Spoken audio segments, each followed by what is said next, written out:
Hey, Nada Lena Nasserdeen here with Rise Up For You, and welcome to Rise Up For You TV. So today I'm going to talk about the very first step to building self-confidence. My team and I here at Rise Up For You, we've worked with leaders, entrepreneurs, and professionals around the world, thousands and thousands of executives, high-performing individuals that still struggle with self-confidence. In fact, it's one of the number one things that we see in the workplace today. Many leaders, many entrepreneurs, even professionals that are trying to climb the career ladder can't always identify that in fact it's self-confidence that is getting in their way. So every year, my team and I, we ask anywhere between 4,000 to 5,000 professionals what their number one challenge is. And again, 83% say self-confidence is their number one challenge. It's actually one of my favorite topics to discuss. My best-selling book, Rise Up For You, I talk about self-confidence because I believe it's one of the greatest tragedies is wasted human potential, which stems from that lack of self-confidence. So really, our team has been able to find that blueprint and understand what is it that an individual needs in order to start building real self-confidence. Now, when I say real, what I mean by that is sustainable. Self-confidence that you can continue to cultivate time and time again, and that you don't have to worry about it diminishing or becoming breakable because you have the actual tool that's going to help you maintain that inner self-confidence, which is what we want. So, years ago, before I started Rise Up For You, I used to be a performer. If you're familiar with me and Rise Up For You, then you know that my very first career, I used to tour the world internationally as a singer and a dancer, and I would do musical theater. And it was then that I realized how important self-confidence was to an individual's success. In fact, oftentimes I would walk into a rehearsal room with hundreds of performers. So now imagine this for yourself. You're in a room with hundreds of professionals, or maybe you're applying online for a job with hundreds of professionals. You're trying to climb the career ladder. Maybe you're an entrepreneur and you're trying to gain clients in a sea full of entrepreneurs. So you're in this space with hundreds of people. And I remember going into these rooms with these performers, and even though I was not the best singer, okay, I really want you to hear this part, I was never ever the best singer in the room, I always got the spotlight in the middle of the stage performance opportunity. And I didn't always recognize or understand why. I always thought, well, they're the better singer than me. How come they're the one that's not getting that? So we call it the diva spotlight, the solo. But in reality, what I learned to understand is the reason why I was getting that opportunity is because of the self-confidence that I had when I went on stage to perform. The self-confidence that I had to take risks vocally, the self-confidence that I had to look at the director, ask them questions, ask for feedback. I had an unbreakable self-confidence that even though I was technically like a 7 or an 8 when it came to singing, that 7 and 8 was good enough because of the self-confidence that I had. And then eventually it made me like a 9 or a 10. And then I became like one of the top performers in the group for over a 5 to 7 year period. So I want you to think about what this looks like for you as a professional, as a leader, as an entrepreneur. How do we build that self-confidence? So even if you don't have all the skills, even if you're struggling with a little bit of self-doubt, even if it's not perfect, even if you're struggling with that not feeling enough, how do we continue to take action and move forward for your success?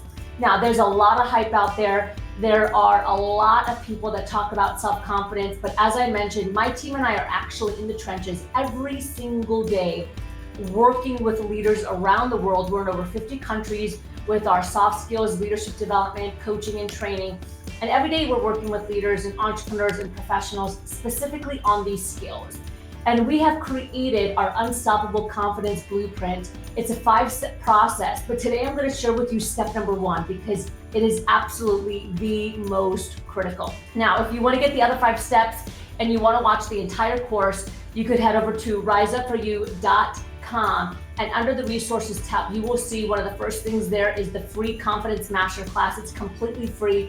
It'll break down everything for you. But today, again, I'm going to share with you step number 1. So when we're working with leaders and entrepreneurs and professionals that are getting in their own way, this is the step that we teach. Now, let me preface by saying this. If you're struggling with taking action, if you're struggling with perfectionist mindset, if you struggle with imposter syndrome, if you catch yourself getting in your own way, even though you know what you need to do, the probability that it's the self-confidence that's hindering you, I would say is probably 100%. Because what happens is as an individual, we have action here, okay? And then we have what we know what we need to do, right? So this is like the logic, this is the action. And logic is telling us, okay, I need to do A, B, C, and D in order to be successful. But what happens is that there's this big wall that comes down called resistance. And resistance is typically where the emotion comes in. The emotion of not feeling enough, the limiting beliefs of feeling that you can't do something, the limiting beliefs of feeling that you have imposter syndrome or that you need to be perfect in order to take action. So again, I want you to visualize here. You have the logic of you knowing what you need to do, the action that actually occurs, and then the resistance that comes right down in the middle that impacts you from moving forward. Most of the time we stop ourselves from moving forward because we have all these beliefs that are in our head, what I like to call them chatter, right? It's that negative chatter or ants, automatic negative thoughts that tell us that we can't do something, that tell us that we're not good enough. And the first step to really building unstoppable, unshakable self-confidence is rewiring those thoughts. Now, I'm not saying that we're not gonna have self-doubt. Every single human being has self-doubt, including me, and I teach this every single day with my team. But the key is understanding how to make sure that we can manage that self-doubt so that it doesn't cripple us. How do we manage the self-doubt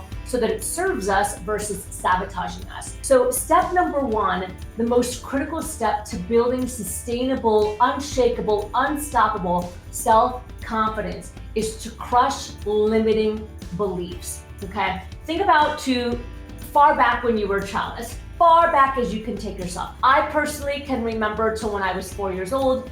I can't remember anything before that, but I also have nephews, I have kids that are around me all the time. And what I can tell you is that when a child is born, you might have children, babies, siblings. When a child or baby is born, they come out unstoppable. They don't have any limiting beliefs in their head. They are ready to take the world head on. They're curious, they touch things, they ask a ton of questions. And it's not until over time that somebody, someone, multiple people, society start to tell them, no, you can't do this. Who do you think you are? You're not good enough. You're too fat. You're too ugly. You can't do this. Blah, blah, blah. You name it. All of these things start to come in. And over time, we start building our belief system. But most of the beliefs that we have about ourselves today are not actually our beliefs. They were beliefs that were put on to us as we grew up over childhood. They were beliefs that were put on to us when we had our first relationship, when we got our first job, when we went to school, when we had our first set of friends, you name it. And for many of us, that belief system has been ingrained in us. And in some cases, it's been validated multiple times by people that maybe aren't the best. And so today now, you're 20, you're 30, you're 40, you're 50 years old. You're trying to build the best life possible. You're trying to crush your career. You're trying to build that company. You're trying to be the best leader that you can be. But all of these thoughts from years and years that have piled on are getting in your way, and they're telling you that you're not good enough, that who do you think you are to start this business? Who do you think you are to climb the career ladder? And they're stopping you. It's that wall of resistance stopping you from taking action. So the first step that I really want you to hone in on is called crush limiting beliefs. It's a 4-step process. It's called the 4 B's to believing and betting in you. Okay, so crush limiting beliefs is the first step, and the exercise is the 4 B's. So grab your piece of paper, write this down, watch this video over and over again, whatever you got to do, because this is going to be a game changer for your life. The first thing you want to do is write down the limiting belief that you currently have. Now, we all have tons of beliefs. I just want you to take one limiting belief right now that's getting in your way. Okay, so maybe you want to write a book and you've been hesitant to write a book. What's the belief that's created that hesitation? Maybe you want to have a conscious conversation with your leader, but you just won't go in there and have that conversation. What's that limiting belief that's preventing you from having that conversation? Whatever it is, I want you to just write down one limiting belief right now. Step number 2, just like I mentioned, when we were younger, when we were kids, we were unstoppable. So I want you to ask yourself, what's the backstory of that belief?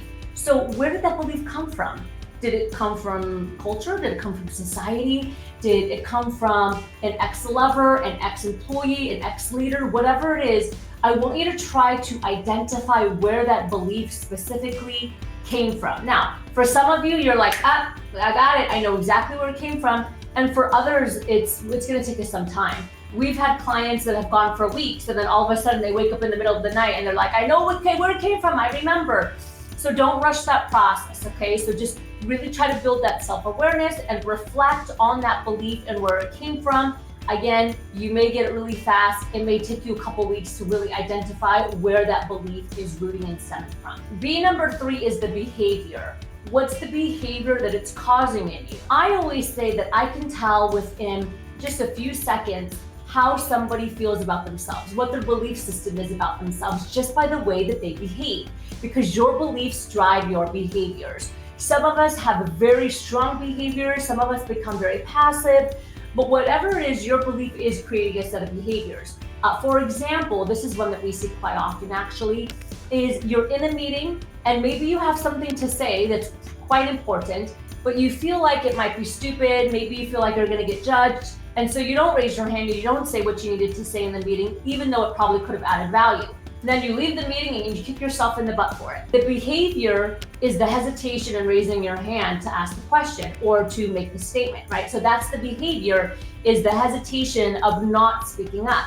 And so I want you to ask yourself, what is the behavior that it's causing in you? Again, for some of you, it might be aggressive behavior, passive aggressive behavior. And for some of you, it might be passive behavior where you just pull back and you don't put your best foot forward. And the last part of this exercise is understanding now how to break it. Now, everybody is a little bit different. That's why we have a number of coaches here at Rise Up For You, because this is where we get into the nitty-gritty with our clientele and with the individuals that we work with, of really helping them understand how to break their belief that works for them. Everyone is quite different. Something that we've seen quite often though with our clients is once they're able to identify the backstory, typically the backstory is attached to another person that also had low self-esteem, right? So maybe the backstory is attached to a former leader that struggled with self-esteem, and as we know, hurt people hurt, right? Maybe the backstory is, when you were in high school, you got bullied and you were bullied by these teenagers that were probably also getting bullied at home. So typically what we find with some of our clients, not all of them,